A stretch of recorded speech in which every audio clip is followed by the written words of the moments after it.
Je suis Marie-Joëlle Zahar, professeure de sciences politiques et directrice du réseau de recherche sur les opérations de paix, une unité du Centre d'études et de recherche internationales de l'Université de Montréal. Comme vous le savez probablement, cette discussion aurait dû se tenir dans le cadre de la 6e édition du Forum Saint-Laurent sur la sécurité internationale. Pour ceux de nos auditeurs qui ne connaissent pas le Forum Saint-Laurent, celui-ci a été créé en 2015 à l'initiative des universités de Montréal, du Québec à Montréal et Laval, afin de promouvoir le développement et la diffusion d'une expertise francophone sur la sécurité internationale, de favoriser les échanges entre universitaires, fonctionnaires, praticiens des milieux des affaires, décideurs politiques et membres de la société civile, et de contribuer au rayonnement du Canada et du Québec dans la sphère francophone. Cette 6e édition était intitulée « De l'instabilité à la coopération mondiale, solution pour une nouvelle décennie ». Elle faisait suite à une réflexion amorcée en 2019 sur les bouleversements de l'ordre mondial et les nouveaux usages de la puissance dans les relations internationales. La COVID-19 a mis en relief les failles du système international. Pour discuter de tout ceci, j'accueille aujourd'hui 3 collègues et amis spécialistes des questions de sécurité internationale.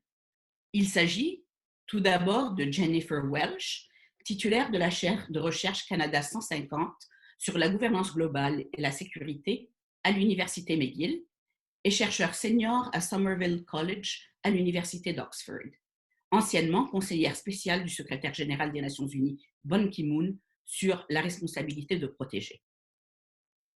En audio avec nous seulement, Paul Simon Handy, directeur de la division de la prévention des conflits et de l'analyse de risques à l'Institut pour les études de sécurité, think tank le plus prestigieux du continent africain, situé à Pretoria, mais qui se joint à nous de Dakar. Et finalement, Justin Massy, professeur agrégé de sciences politiques à l'Université du Québec à Montréal, et co-directeur du tout nouveau réseau d'analyse stratégique lancé dans le cadre du programme de mobilisation des idées nouvelles en matière de défense et de sécurité du ministère de la Défense nationale du Canada.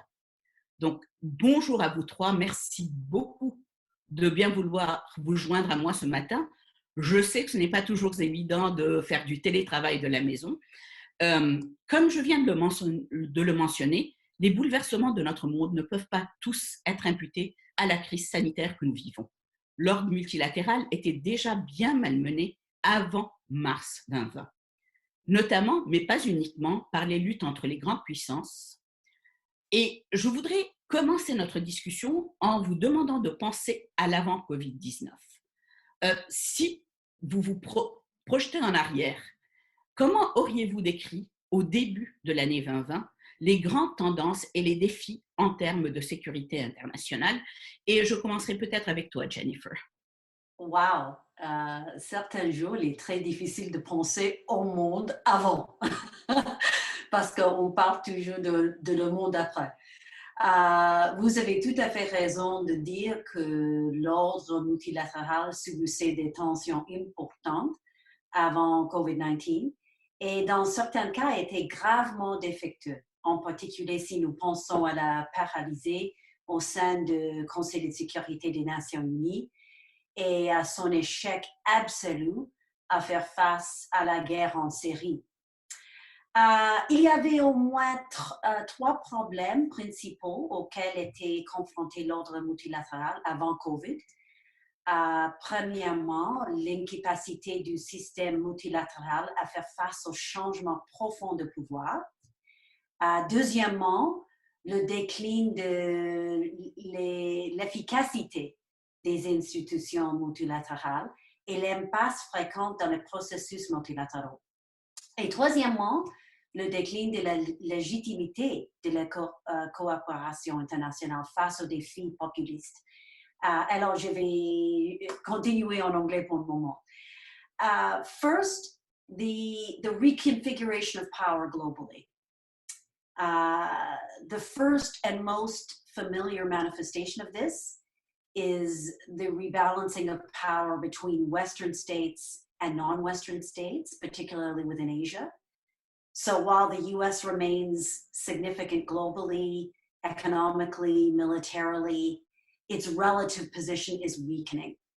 And the multilateral order was experiencing stress because, most simply, the United States was and is having great difficulty coping with its relative decline and has abandoned its belief in and commitment to a rules-based system. This trend, combined with China's assertiveness, was leading to this intensified cooperation, a competition between the United States and China. And it was manifest already in a number of ways before COVID, in terms of trade wars and active strategies of economic decoupling. But the second part of the power shift I think is important is the general rise of what we might call the rest and the growing density of South-South interactions. So what we were beginning to see was the rise of regional orders to compete with multilateral orders, and that being somewhat awkward to manage. Second, let me turn to declining effectiveness of multilateral institutions. It's become obvious to say that many of the traditional tools we've had since 1945 are proving not up to the task. There were many prominent examples of this: the stalled Doha trade round at the WTO, the limited gains in Madrid on climate change, the failure to uphold the Nuclear Non-Proliferation Treaty, and I think this is maybe the most telling, the failure to have any significant kind of cooperation on refugees and migration, despite the attempts at new global compacts in 2018. There are lots of explanations for this. Some point to the irreconcilable differences among the great powers. Others focus on the intent of particular states to sabotage the multilateral system.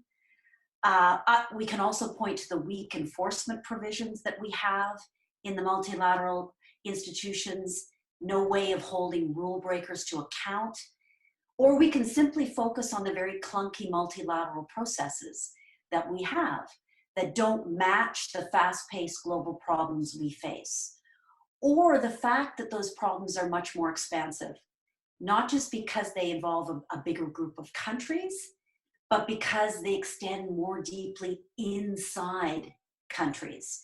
They penetrate into the domestic policy space. And we know this in Canada with climate change very vividly, right? But I think one of the most telling criticisms of multilateralism is that the structure did not reflect the current distribution of power. And that gave rise to these constant legitimacy critiques of the system, that we couldn't defend the membership privileges that were given to some states in the multilateral system. And this leads me to the third challenge, the declining legitimacy, not so much effectiveness, but legitimacy of the multilateral system. And this was heightened by populism, the growing belief around the world that international cooperation itself, especially when it's aided by technocratic expertise, is no longer a legitimate way of delivering prosperity and security. This was profoundly shaken by Brexit and other developments, but of course, the malaise is much more widespread than that. And we can think of many countries, Brazil, India, Turkey, that were also falling prey to populist challenges.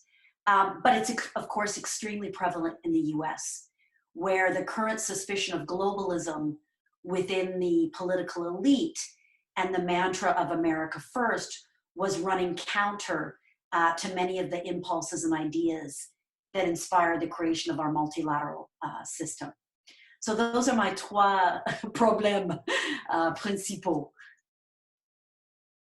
Merci beaucoup, Jennifer. C'est un portrait à la fois très vaste, mais également, je pense, très, très complet des grandes tendances. Justin, tu as récemment dirigé un ouvrage sur le déclin de l'hégémonie américaine. Peut-être te demander de réfléchir, de rebondir sur ce que Jennifer vient de souligner par rapport à ce qui se passe aux États-Unis et à la place des États-Unis dans le monde et éventuellement dans les bouleversements que nous voyons actuellement. Oui, tout à fait. Ben, pour rebondir sur ce que Jennifer disait, elle a fait un très beau tableau, je crois, un très beau portrait des enjeux qui précédaient la COVID et qui étaient bouleversants en soi. Donc, avant même qu'on parle d'une pandémie mondiale, le système international était vacillant. Euh, et une grande partie de ce qui a animé, je dirais, 2019, c'était l'accélération de ces facteurs-là, les tendances lourdes que Jennifer a abordées, par ce leadership, disons, plutôt ambivalent, vacillant du président américain Donald Trump, qui a créé énormément d'incertitudes, qui a attisé même des divisions au sein du monde occidental. Et quand on veut parler du leadership américain, moi, je mets toujours l'accent sur le followership, c'est-à-dire qu'on ne peut pas leader, on ne peut pas exercer du leadership si on n'arrive pas à amener un certain degré d'unité, de cohésion et de ralliement au sein du monde occidental et même au-delà. Et c'est ce qui était clairement manquant avec une approche basée sur le transactionnalisme. Si je vous donne de la sécurité face à vos adversaires, je veux en retirer des bénéfices financiers directs pour les États-Unis. La guerre commerciale avec la Chine amène également beaucoup d'alliés, beaucoup de partenaires à devoir trancher, à adopter des stratégies de plus en plus ambivalentes, à tenter de ce qu'on dit en anglais de faire du hedging, essayer de limiter un peu les dégâts parce que le marché chinois étant tellement important, mais à nouveau, la sécurité assurée par les États-Unis était également un intérêt national fondamental et donc beaucoup d'alliés, et j'inclus là-dedans le Canada notamment, sont un peu pris parfois entre l'arbre et l'écorce. Et ça, c'était des tendances profondes qui existaient avant. Et avec cette tension avec la Chine-là, j'ajouterais également qu'il y a cette possibilité de nouvelles courses aux armements aussi, avec les traités avec la Russie aussi qui ont été mis fin, qui peut relancer, si vous voulez, les tensions de manière encore plus militarisée, alors qu'on voyait le déclin depuis plusieurs années des guerres interétatiques où c'était essentiellement des guerres intra-étatiques, donc à l'intérieur des sociétés qui animaient les conflits mondiaux. Mais là, il y a cette crise-là qui est exacerbée par le leadership vacillant du président Trump qui pourrait générer davantage de tensions, voire attiser le risque d'un conflit interétatique majeur. Et ce qu'on craint, bien sûr, c'est qu'un conflit régional, comme il y a lieu en Syrie, comme il pourrait avoir lieu en mer de Chine, puisse dégénérer. Et c'est absolument incertain quelle serait la trajectoire des États-Unis dans ce cas-là, parce que on a de la difficulté à savoir ce que le président va penser la semaine prochaine, donc encore moins ce qu'il penserait d'un conflit régional qui pourrait s'exacerber. Et j'ajouterais un dernier élément par rapport à la montée du populisme. Effectivement, c'est un élément très important qui soutient le repli sur soi qu'on ne voit pas juste aux États-Unis, mais avec le Brexit, évidemment, britannique et ailleurs en Europe également, et qui est attisé par beaucoup d'acteurs qui souhaitent une démondialisation parce qu'on estime que les retombées de la mondialisation n'ont pas été également partagées. Et donc, la crise des inégalités sociales mondiales, je crois, est également un phénomène profond qui continue de diviser la société internationale et qui risque d'exacerber les tensions donc entre les différentes nations.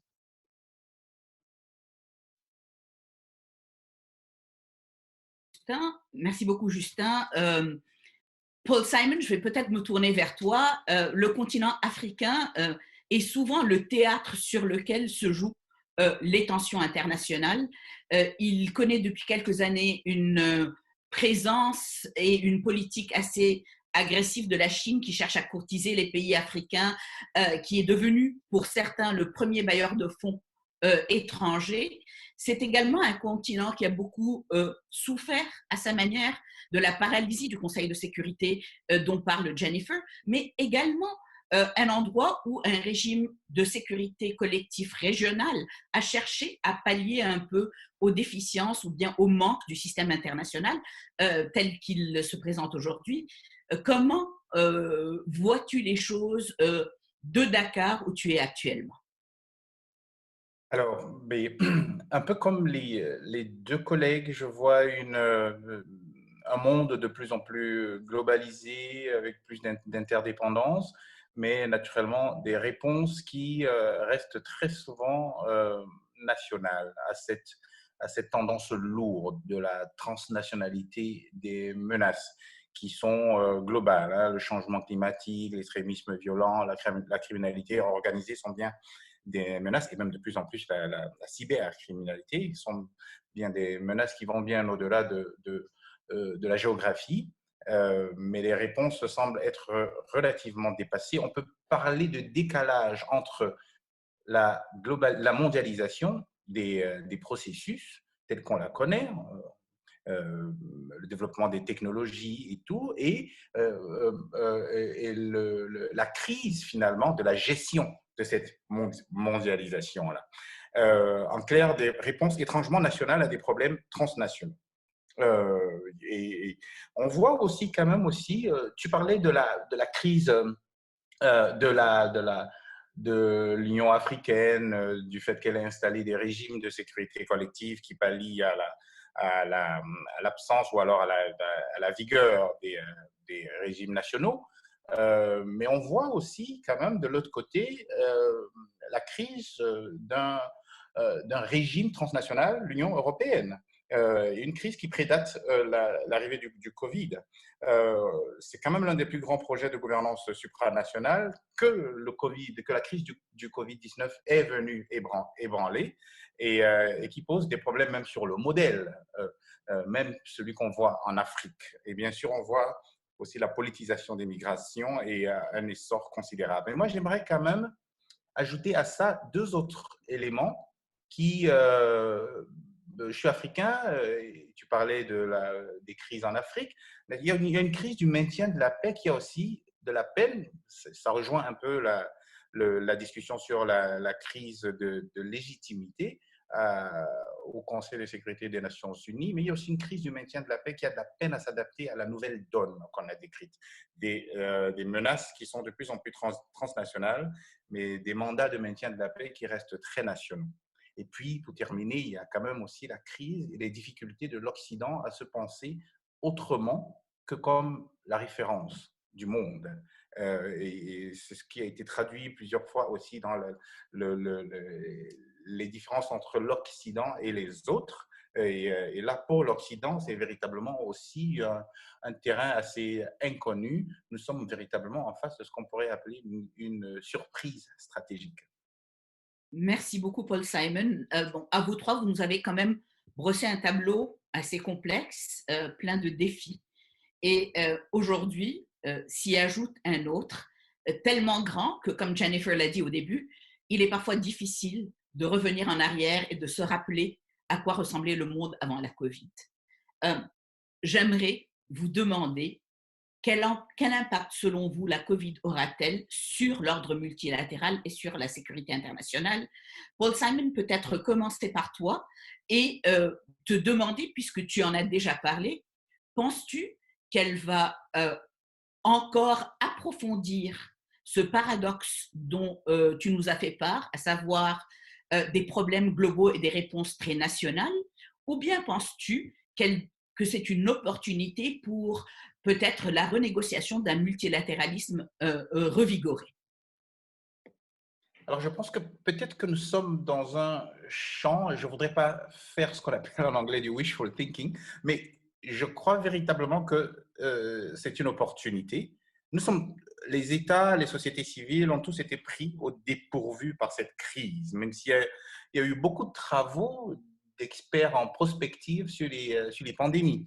Mais on voit bien que nous avons été surpris et en Afrique, d'ailleurs, nous sommes en train de vivre un paradoxe assez intéressant parce que l'Afrique a été frappée par la crise économique avant de connaître en fait la crise sanitaire en tant que telle, qui n'est qu'en train d'évoluer et n'a pas encore atteint les proportions qu'on voit dans certaines autres régions du monde. Ceci tient naturellement au mode d'insertion de l'Afrique dans l'économie mondiale. Ce n'est pas par hasard que l'une des premières actions de l'Union africaine a été de mettre sur pied un groupe d'éminentes personnes chargées de négocier un moratoire, une réduction ou même une annulation de la dette totale de la dette publique africaine. Pour l'Afrique, on a vu une tentative par l'organisation continentale de prendre en main certains aspects de la gestion collective de la réponse au Covid, ce qui est quand même assez inédit quand on voit, par exemple, comment l'Union européenne a peiné à prendre l'ampleur du danger. Mais en Afrique, finalement, la réaction de l'Afrique a les avantages de son inconvénient. L'Afrique reste un ensemble de pays, est composé de pays relativement faibles et naturellement l'Union africaine peut apporter un certain soutien qui n'est pas financier, mais qui est plutôt normatif et qui est extrêmement apprécié par les gouvernements. Mais ceci dit, l'Afrique est peut-être le continent où les réponses à la pandémie ne se résume pas seulement à une succession de réponses nationales. Le rôle que l'Union africaine et certaines communautés économiques régionales ont joué et continuent de jouer est relativement inédit, complète l'action, les réponses des États qui restent un peu, on reste quand même un peu dans une sorte d'inconnu, étant donné les incertitudes qui règnent autour du virus, autour de sa résilience finalement, et des développements que nous devrions connaître. Mais en gros, ce que je retiens sur l'Afrique et le virus, c'est qu'il va exacerber les dettes des pays africains et que finalement l'impact économique risque d'être celui-là qui bouleversera plus les modes d'insertion de l'Afrique dans l'économie mondiale. Justin, peut-être me tourner vers toi maintenant. En regardant les choses à partir d'Amérique du Nord, quel portrait dresserais-tu de l'ordre mondial, des tensions de l'ordre mondial et de la manière dont la COVID a en fait influencé ces dynamiques-là? Je débuterai par dire qu'il est très tôt pour examiner la pandémie et ses effets parce que, on est seulement dans son début. On ne sait pas combien de temps la COVID va affecter le monde. On ne sait pas combien de vagues il va y avoir, quand il va y avoir un vaccin. Et on est à peine dans le début de la gestion de crise. Donc, et les politologues sont rarement réputés pour être des très bons à la prédiction, si on veut. Et donc, on analyse beaucoup ce qui s'est passé, hein, et on tente de dresser des tendances lourdes. Mais quand on regarde, donc, dans le dernier mois et demi, la gestion de crise en Amérique du Nord, à mon sens, ça accélère les phénomènes qui existaient avant la crise. Il n'y a pas de grandes surprises ou grandes nouveautés. Les tensions qui existaient entre le Canada et les États-Unis se sont exacerbées, les relations avec la Chine également. Bien sûr, parce que l'épicentre est maintenant aux États-Unis de la pandémie, donc on a dû fermer les frontières et c'est particulièrement rare pour le Canada qui souhaite fermer une frontière. L'essentiel de la politique étrangère canadienne, si on pouvait la résumer, tient à garder la frontière ouverte avec les États-Unis. Et là, pour la première fois depuis 150 ans, on considère que pour la sécurité nationale du Canada, la santé nationale du Canada, on doit maintenir cette frontière fermée-là. Et donc, c'est un changement de paradigme qui risque d'avoir des conséquences possiblement durables dans la mesure où, si s'installe une habitude de frontières plus étanches que l'on avait tenté de percer depuis le 11 septembre 2001, suite à l'ensemble des mesures de sécurité qui avaient été adoptées, mais si cette tendance-là au niveau de la santé ou qu'on limite le trafic de personnes et de marchandises, ça peut avoir un impact économique profond pour le Canada, mais aussi tout un changement de façon de concevoir même les relations en Amérique du Nord, qui sont très nord-sud plutôt qu'est-ouest entre ces deux pays. Donc, de ce côté-ci. Et du côté de la Chine, bien, tout le problème de chaîne d'approvisionnement, de produits médicaux défaillants que l'on a reçus ou la difficulté d'avoir ça, va amener le Canada probablement à adopter une politique beaucoup plus nationaliste, beaucoup plus indépendante dans certaines industries clés que l'on avait abandonnées volontairement suite à cette mondialisation de ces chaînes d'approvisionnement-là. Donc ça pourrait avoir aussi un impact significatif. Et je dirais, pour poursuivre aussi avec ce que mon collègue disait en Afrique, la même crise des finances publiques va exacerber énormément la situation économique aux États-Unis et au Canada, ou des États-Unis où ils étaient déjà dans des déficits faramineux, et au Canada où on n'entrevoit même pas la fin de ces déficits-là. Et cette crise des finances publiques-là peut avoir d'énormes conséquences pour la politique étrangère, parce que les Canadiens sont peu enclins habituellement à vouloir investir normalement dans l'appareil d'État la diplomatie, de l'aide étrangère et de la défense nationale, et voire des politiques migratoires conséquentes. Et donc, s'il y a des crises financières et qu'on doit investir davantage dans la santé publique, donc de ressort intérieur, il est possible que l'on coupe dans des budgets qui étaient déjà réduits en matière d'affaires internationales. Et je terminerai en disant que ce qui va exacerber ça, c'est que l'attention du public nord-américain est tournée vers l'intérieur. Toutes les grandes questions, les grands enjeux internationaux sont de second plan, si on veut. Ce qui est important, c'est la crise nationale, les enjeux internes, voire les dissensions internes à l'intérieur des deux pays, alors que ce qui se passe sur le continent européen, asiatique, africain est occulté dans les médias. Et donc, n'étant pas saillant dans la tête des Nord-Américains, il est fort possible qu'on souhaite des gouvernements qui vont s'investir davantage localement plutôt que globalement. Et ça peut avoir une conséquence d'exacerber les défis et les crises et les tensions que l'on a abordées jusqu'à présent. Jennifer, peut-être me tourner vers toi. Tu as identifié 3 dimensions des défis et des bouleversements de l'ordre multilatéral. Et en écoutant nos collègues, on voit bien également quelque chose d'autre qui se profile, le degré auquel aujourd'hui on ne peut pas penser l'ordre international sans penser au lien entre développement et sécurité. Les questions de dette, les questions d'économie nationale sont aujourd'hui saillantes, tout comme est revenu sur le tapis des débats cet équilibre précaire entre des politiques plus nationales, voire nationalistes, et une position plus multilatérale, plus ouverte à la coopération, etc. Donc, peut-être me tourner vers toi. Je sais que tu as beaucoup réfléchi à ces questions récemment. Veux-tu peut-être compléter avec des réflexions d'ordre plus global? Oui, oui, oui.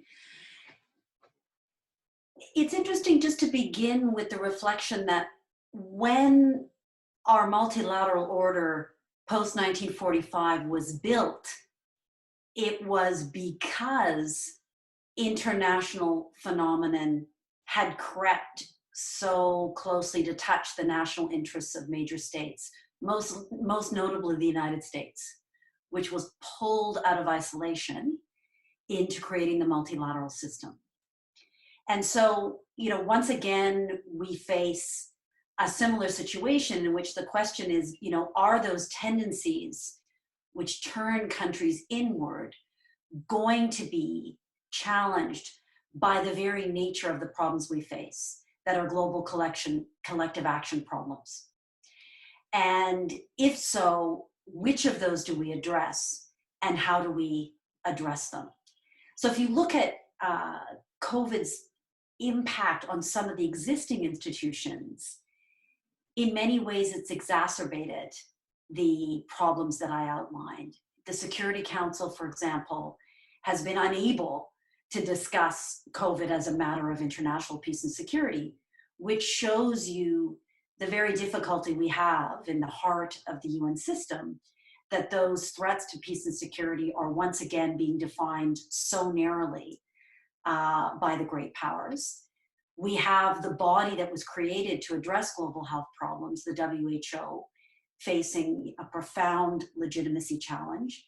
It's not clear how it will recover and how we will address what was the ultimate problem at the heart of the WHO, is that its mechanisms for trying to bring about greater transparency and self-reporting on the part of states was ultimately voluntary. You cannot compel states to do that. You have to see it as being in your enlightened self-interest to share that kind of information. And so the system itself contains within it some intractable problems. But certainly, this is a moment for thinking much more creatively and much bigger. We don't necessarily need to rest on the institutional solutions that we have. If we think about the global health field, some of the most innovative things that have happened over the last 3 decades have been through public-private partnerships, have been through very issue-specific cooperative arrangements that haven't involved centrally the WHO. And so that may be one way of thinking forward. I do think, to your question about the relationship between development and security, we face a real question about the fate of one of the bright lights that existed before COVID-19. And that was the world's agreement on the Sustainable Development Goals. The multilateral process had managed to achieve that.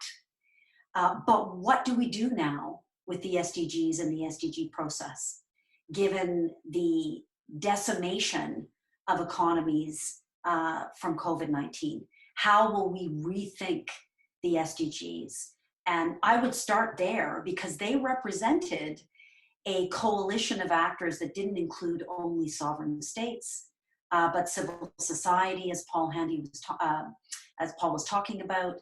So I think that is an area where we might begin some of our deliberations. Extrêmement intéressant, effectivement, la question du sort des objectifs du développement durable est aujourd'hui sur le tapis, mais également d'autres problématiques. Et je voudrais peut-être revenir pour un deuxième round et poser la question à Paul Simon de l'impact sur les opérations de maintien de la paix qu'il a lui-même déjà définies comme étant en crise et incapable de s'adapter à des transformations qui prédataient la COVID. Mais quel impact la COVID aura-t-elle sur ces opérations-là, à ton sens, Paul Simon? Alors, les opérations de maintien de la paix sont déjà impactées aujourd'hui par la crise du Covid-19. Notamment, on voit que la fermeture des frontières qui a été décrétée dans plusieurs États où les opérations de maintien de la paix sont déployées ont une incidence directe sur la rotation des troupes, par exemple, qui est un élément essentiel dans la mise en œuvre des mandats, des missions des Nations Unies. Même l'abrogation, la suspension des vols à l'intérieur des pays aussi fait que même les questions d'approvisionnement restent extrêmement délicates. Ceci, dans certains cas, on l'a vu au Mali, par exemple, on l'a vu aussi récemment en République centrafricaine, pousse certains groupes armés à prendre des positionnements qui prennent de court la mission de la paix. Mais il y a aussi que si la crise, si l'épidémie devait s'installer même sur le moyen terme, ceci poserait des défis encore plus difficiles aux opérations de maintien de la paix parce que toute la dimension politique de la mise en œuvre des accords de paix, de la négociation de ces accords de paix va être entravée par les restrictions au mouvement, par le fait qu'il sera de plus en plus difficile de rencontrer des gens physiquement. Et nous, on a la chance de pouvoir discuter sur des plateformes sophistiquées, mais ce n'est pas le cas lorsqu'on est dans un pays en développement et qu'on doit discuter d'une capitale avec des gens qui sont en province. Donc, on voit que si la pandémie devait perdurer, même seulement à moyen terme, ceci aurait un coût énorme pour les opérations de maintien de la paix qui devraient se réinventer pour maintenir un minimum d'opérations et d'efficacité sur le terrain. Merci beaucoup, Paul Simon. Justin, je ne peux pas m'empêcher. Tu viens de nous parler de chaînes d'approvisionnement, mais je sais que tu es aussi un spécialiste de défense. Et la défense nationale, pour la plupart des petits États et des moyennes puissances, était quelque chose qui était basé essentiellement sur des logiques de coopération. La plupart des États n'assurent plus leur propre sécurité nationale. Quel impact penses-tu que la COVID-19 pourrait avoir sur la manière dont ces États-là vont devoir repenser leur sécurité nationale? D'une part, je pense que la COVID amène les États à suspendre pour plusieurs éléments leurs opérations extérieures. On le voit dans les opérations en Irak, en Syrie, en Afghanistan. Dans plusieurs opérations, les Occidentaux ont soit suspendu soit réduit considérablement leurs opérations, simplement par souci de protection de la force, donc de protéger des soldats qui peuvent contracter, bien sûr, la COVID. Mais à mesure que l'on va sortir de la crise, disons, immédiate qui est celle de santé publique, l'impact va être encore plus profond, je dirais, notamment à cause de la crise des finances publiques qui va suivre la récession, mais aussi de tous les bouleversements géopolitiques dont on a parlé qui sont exacerbés. Donc, si on regarde au sein de l'OTAN, donc oui, effectivement, la plupart des États se tournent vers les États-Unis pour assurer leur protection. Or, cette protection-là est de moins en moins garantie. On l'a vu avec le président Trump, son transactionnalisme, donc son désir de mélanger, de brouiller la balance commerciale avec les garanties de sécurité américaines, amène plusieurs États à reconsidérer leur stratégie. Le montée du populisme amène beaucoup d'États également à vouloir garder leurs soldats chez eux plutôt que de les déployer à l'étranger, ou plutôt vouloir les déployer seulement pour limiter le nombre de migrants qui voudraient traverser leurs frontières. Et donc ça crée énormément d'animosité et ça déplace des conflits et ça crée des quantités faramineuses de réfugiés et de personnes déplacées dans des zones extrêmement difficiles.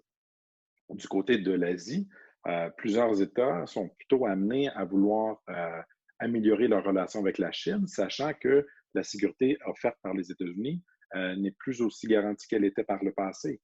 Et compte tenu de l'argent qui semble pas être un problème pour Pékin, quand il s'agit de traiter et de négocier avec ses partenaires régionaux, plusieurs entrevoient de manière d'un bon œil, si vous voulez, ce leadership régional-là qu'exerce la Chine et qui se déplace de plus en plus de manière globale. On le voit notamment en Afrique présentement. Et c'est donc ces tendances-là sont difficiles et pour plusieurs, ils vont devoir répondre à tout ça avec des budgets limités. Parce qu'on l'a vu à l'OTAN depuis les, je dirais, 3 à 4 dernières années, il y a une augmentation très significative des budgets accordés à la défense, notamment parce que la plupart des pays ont dû acquérir de nouveaux appareils militaires extrêmement coûteux. Prenons le cas du Canada. Tout est en cours d'acquisition. Le Canada n'a presque plus rien. Ses avions sont désuets, ses navires sont désuets, il n'y a plus de camions, les sous-marins sont désuets, les radars sont désuets. Tout est planifié pour être dépensé dans les 5 à 10 prochaines années. Exactement là où les coûts de la pandémie à travers la récession vont se faire le plus sentir. Si on devait couper les budgets de la défense, ce qui est fort probable compte tenu des coûts économiques qu'entraîne la pandémie, on va couper normalement dans les acquisitions parce qu'il est très difficilement politiquement de couper les bases parce que ça touche des communautés économiques régionales à travers le Canada.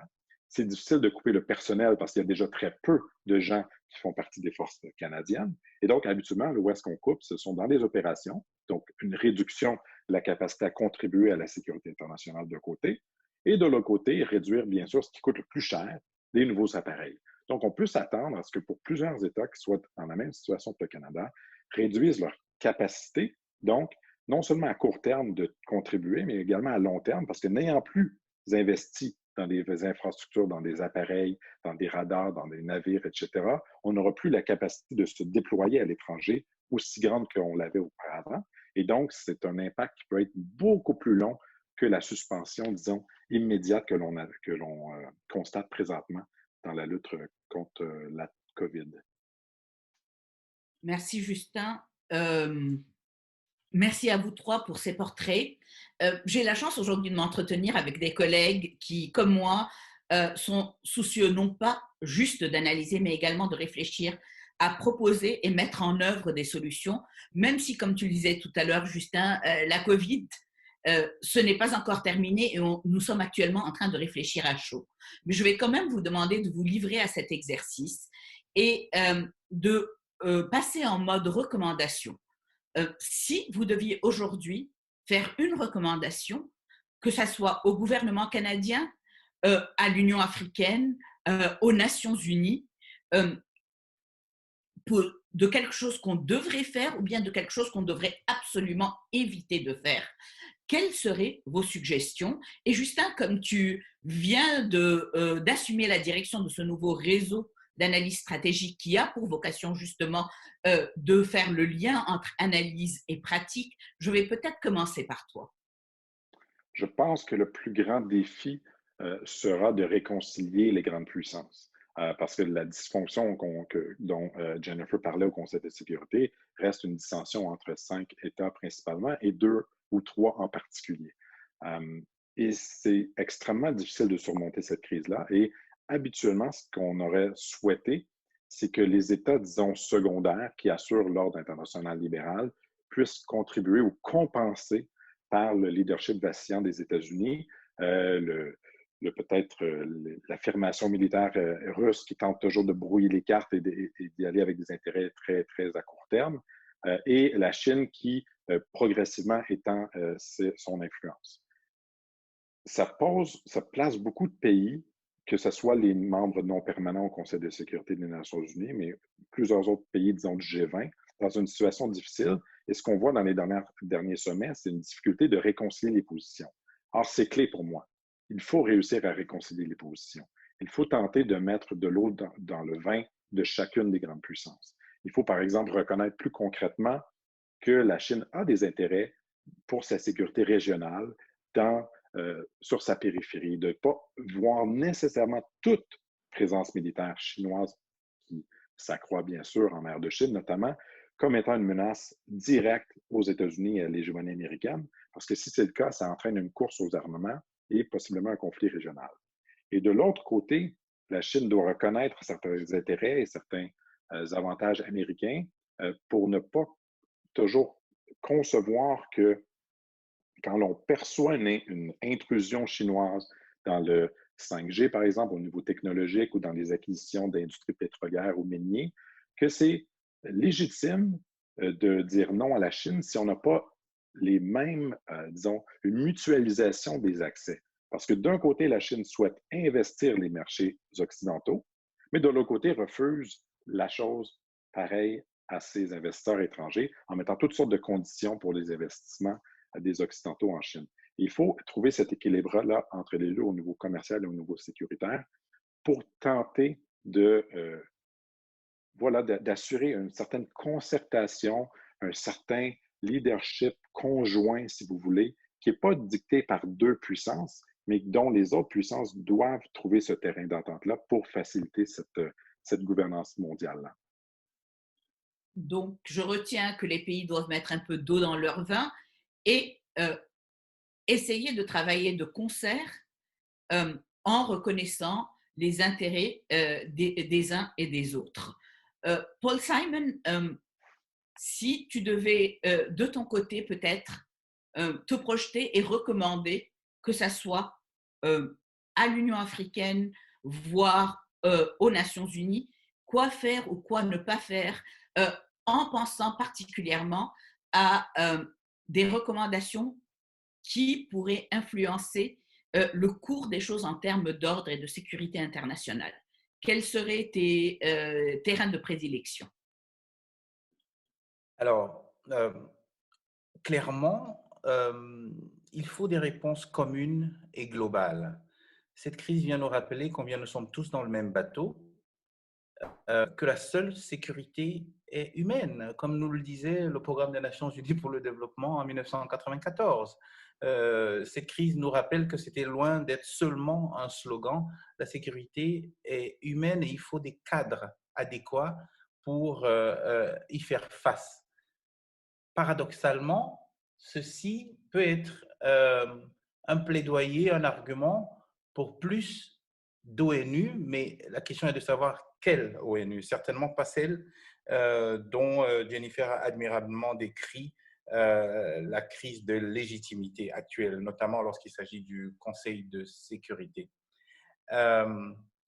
Donc, il y a, à mon avis aussi, ce que cette crise nous rappelle et qu'il faudrait peut-être rappeler aux États individuellement, pas qu'en Afrique, mais dans le monde, c'est qu'on voit un retour de ce qu'on appelle l'État, ou du moins des appels au retour de l'État, qui sont le signe, à mon avis, qu'il n'y a pas que l'homo economicus dans le monde et que finalement, le réinvestissement dans les secteurs sociaux est important et ne peut pas être laissé aux seules forces du marché.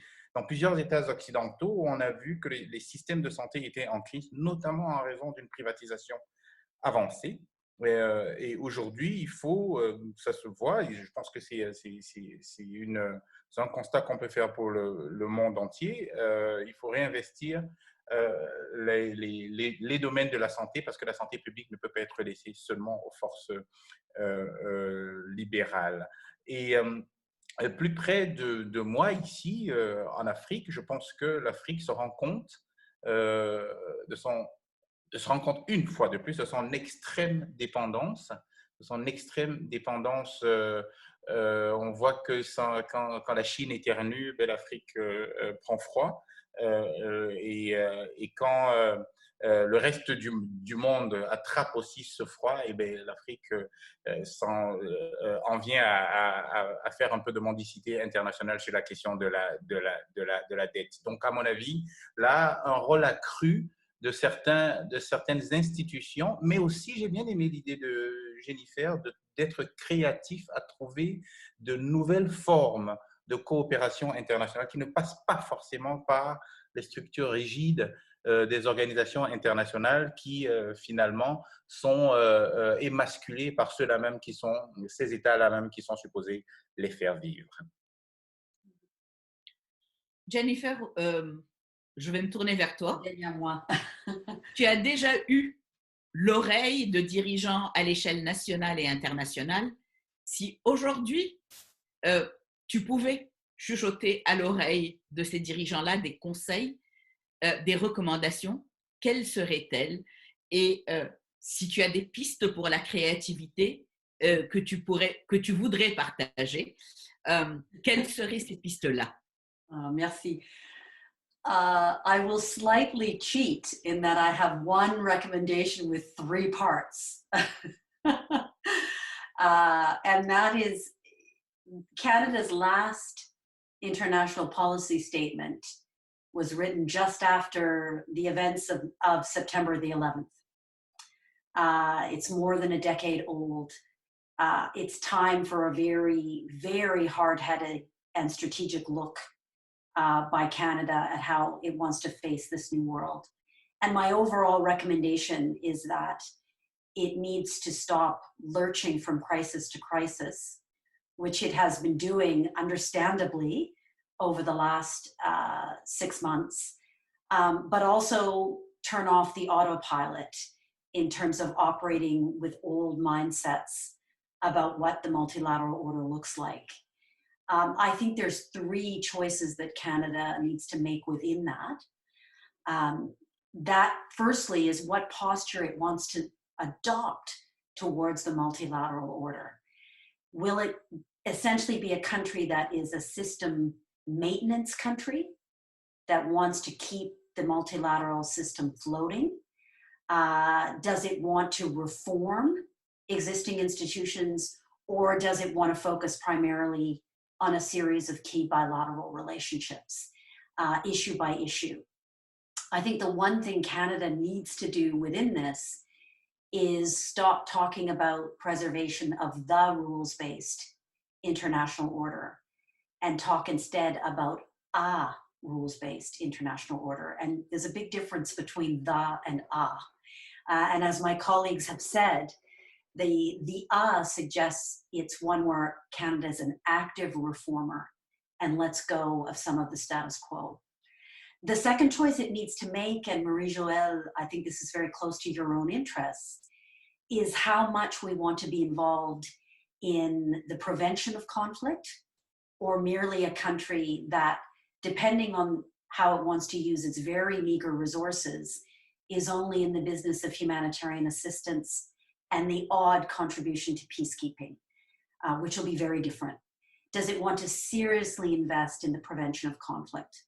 And if it does, I think Canada needs to reorient its development assistance envelope dramatically to look at what the prevention of conflict would really entail.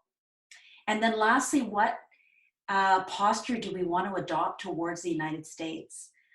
When Justine mentioned the border, I was reflecting back on the worry that preoccupied Canadian policymakers the most in 2001 and 2002. And that was proving that Canada was not a haven for terrorists that would imperil the security of the United States. No matter how ludicrous the rumors were about the bombers, about the attackers coming from Canada, we were obsessed with proving we were not a security risk to the United States. Today, the situation is very different. Canada faces a country to itself that poses a risk to our security. And I mean, not just in terms of the health risk, but I would argue in terms of political instability. It is a very, very different world. And we need to decide what kind of relationship we want to have with the United States. My own view on this is that we need to think a little bit more about our regional identity, our relationship with Mexico, our relationship with countries in our hemisphere. And we need to stop thinking so defensively about ensuring that we simply minimize developments in the US that could hurt our economic and political interests. It's a real moment of opportunity for us to rethink our global strategy, and I hope that we as a country will. C'est un énorme programme que vous proposez tous les trois pour réfléchir à l'ordre et à la sécurité internationale post-Covid. Il est très clair que si l'on prend à cœur vos analyses, on ne peut pas attendre la fin de la crise pour commencer à réfléchir. Il faut commencer dès maintenant. Il s'agit de prévenir l'écroulement d'un système qui est déjà chancelant, mais faut-il le maintenir tel quel ou le réformer, comme Jennifer vient de poser la question? Que veut dire tout ceci pour les relations traditionnelles, que ce soit les relations entre le Canada et les États-Unis, entre l'Union européenne et l'Afrique, l'Union européenne étant le grand bailleur de fonds de la plupart des pays africains? Quel rôle pour la Chine? Peut-on imaginer un système basé sur des règles, mais pas nécessairement le système libéral tel qu'il existe actuellement et qui est en perte de vitesse et de légitimité? Clairement, des enjeux que l'on ne peut pas complètement couvrir en une heure, mais c'était tout le temps que nous avions. Donc je veux vous remercier énormément à tous les trois de vous être prêtés à cet exercice, et j'espère que ça va vous donner l'envie de venir en personne à l'édition 2021 du Forum Saint-Laurent. On se croise les doigts pour continuer la discussion. Entre-temps, prenez bien soin